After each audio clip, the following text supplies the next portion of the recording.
آج کی اس معلوماتی نشست میں ہم ایک ایسے موضوع پر بات کرنے والے ہیں جس کی اہمیت سے ہم سب واقف ہیں۔ ہم سب نے بچپن میں سچائی کی کہانیاں تو سن رکھی ہیں، لیکن آج ہم دیانت داری کے اس لازوال فلسفے کو ذرا مختلف اور گہرے انداز میں دیکھیں گے۔ دنیا بھر کی دلچسپ کہانیوں، تاریخ اور دیومالائی داستانوں کے ذریعے اسے سمجھنے کی کوشش کریں گے۔ تو چلیے شروع کرتے ہیں۔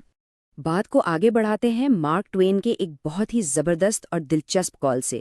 ان کا کہنا تھا کہ اگر ہم سچ بولتے ہیں تو ہمیں کچھ بھی یاد رکھنے کی ضرورت نہیں ہوتی۔ کتنی گہری بات ہے نا؟ مطلب سچ بولنے کا سب سے بڑا اور عملی فائدہ یہی ہوتا ہے کہ انسان بعد میں باتوں کو یاد رکھنے اور جھوٹ چھپانے کے بوجھ سے بالکل آزاد ہو جاتا ہے، بالکل ٹینشن فری۔ ہمارا پہلا حصہ ہے سچائی کی اہمیت۔ اس میں ہم دیکھیں گے کہ آخر ہر دور اور ہر ثقافت میں سچائی کو انسان کی سب سے بڑی خوبی کیوں مانا گیا ہے۔ چاہے صدیوں پرانی تحریریں ہوں، دنیا بھر کی لوک کہانیاں ہوں، یا پھر آج کے دور کے جدید تعلیمی ادارے، ایک بات بالکل واضح ہے، دیانت داری ہی وہ واحد بنیاد ہے جس پر اعتماد کی پوری عمارت کھڑی ہوتی ہے۔ اور یہ تو ایک مانی ہوئی حقیقت ہے کہ انسانوں کے درمیان تعلقات، چاہے وہ کوئی بھی ہوں، ہمیشہ سچائی کی بنیاد پر ہی پروان چڑھتے ہیں۔ اب آتے ہیں دوسرے حصے کی طرف، دھوکہ دہی کی قیمت۔ ذرا سوچنے کی بات ہے کہ جب سچائی کا راستہ چھوڑ کر دھوکے کا بظاہر آسان راستہ چنا جاتا ہے تو پھر ہوتا کیا ہے؟ دیکھیں، دھوکہ دہی کے نتائج واقعی بہت تباہ کن ہو سکتے ہیں۔ اس سے نہ صرف اعتماد اور ساکھ ختم ہوتی ہے، بلکہ جھوٹے الارم معاشرے کو شدید نقصان پہنچاتے ہیں۔ پھر ایک وقت آتا ہے جب انسان بالکل تنہا رہ جاتا ہے اور اسے رسوائی کا سامنا کرنا پڑتا ہے۔ کیوں؟ کیونکہ ایک جھوٹ کو چھپانے کے لیے 100 جھوٹ بولنے پڑتے ہیں، اور یہ پیچیدہ کہانیاں برقرار رکھنا کوئی آسان کام نہیں۔ پرندوں اور جانوروں کی اس مشہور کہانی کو ہی لے لیں، جس میں ایک چمگادڑ نے موقع پرستی دکھاتے ہوئے بار بار وفاداریاں بدلیں، اور آخرکار کیا ہوا؟ مکمل رسوائی اور تنہائی۔ اب یہاں دو بڑی دلچسپ کہانیوں کا موازنہ کرتے ہیں۔ ایک طرف وہ بھیڑیا آیا والا چرواہا لڑکا ہے جس کے جھوٹے الارمز نے لوگوں کا سارا اعتماد ختم کر دیا اور آخرکار اسے اپنے ریوڑ سے ہاتھ دھونا پڑا۔ اور دوسری طرف مماد نامی ایک شخص کا قصہ ہے جس نے کبھی جھوٹ نہیں بولا۔ مماد نے اپنی غیر متزلزل سچائی اور محض الفاظ کے انتہائی محتاط چناؤ سے بادشاہ کی چال کو بھی مات دے دی تھی۔ یہ موازنہ صاف بتاتا ہے کہ جھوٹ کتنا کمزور ہے اور سچائی کتنی طاقتور ڈھال بن سکتی ہے۔ تیسرا حصہ، دیانت داری کے انعامات۔ دھوکہ دہی کے نقصانات تو ہم نے دیکھ لیے، اب بات کرتے ہیں کہ غیر متزلزل دیانت داری کے شاندار انعامات کیا ہو سکتے ہیں۔ یہ بات سمجھنے کے لیے لکڑ ہارے کا امتحان والی وہ مشہور کہانی سب سے بہترین ہے، جہاں ایک غریب انسان کی دیانت داری کو پرکھنے کے لیے ایک فرشتے نے اسے باری باری سونے، چاندی اور کانسی کے کلہاڑے پیش کیے، اور حیران انگیز طور پر اس نے ان سب کو لینے سے انکار کر دیا۔ اس نے صرف اور صرف اپنا وہ سادہ سا لوہے کا کلہاڑا ہی خوشی سے قبول کیا جو اصل میں اسی کا تھا۔ اور اس کا نتیجہ کیا نکلا؟ اہم ترین بات یہ ہے کہ جب لکڑہارے نے اس دولت کو ٹھکرا دیا جس پر اس کا کوئی حق نہیں تھا، تو فرشتے نے اس کی دیانتداری کے انعام کے طور پر وہ چاروں کلہاڑے اسے تحفے میں دے دیے۔ یہ کہانی ہمیں بالکل سیدھے سادے الفاظ میں سمجھاتی ہے کہ اصل اور سچی دولت ہماری دیانتداری ہی ہے۔ چوتھا حصہ، سچائی کے علم بردار رہنما۔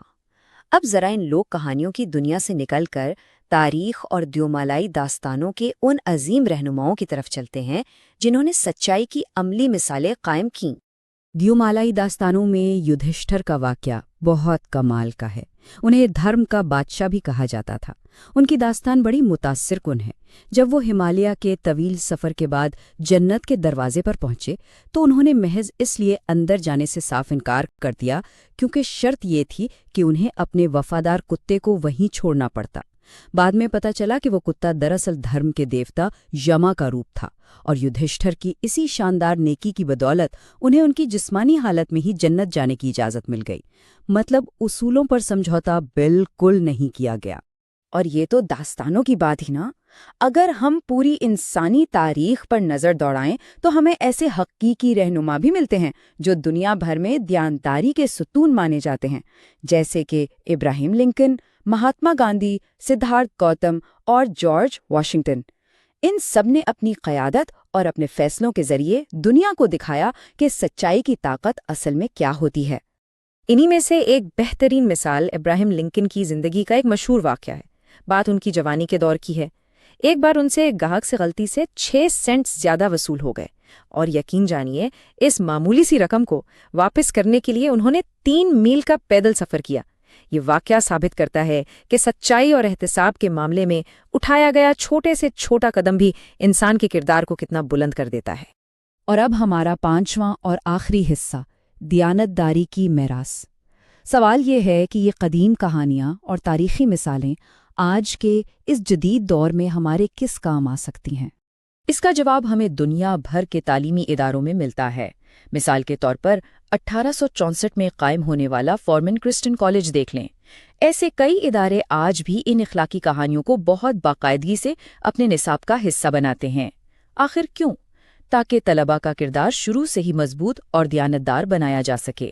دراصل سچائی سکھانے کا یہ عمل ایک ایسا خزانہ ہے جو ایک نسل سے دوسری نسل تک منتقل ہوتا رہتا ہے۔ مشہور شاعرہ ایملی ڈکنسن نے اس بات کو کیا خوبصورتی سے بیان کیا ہے۔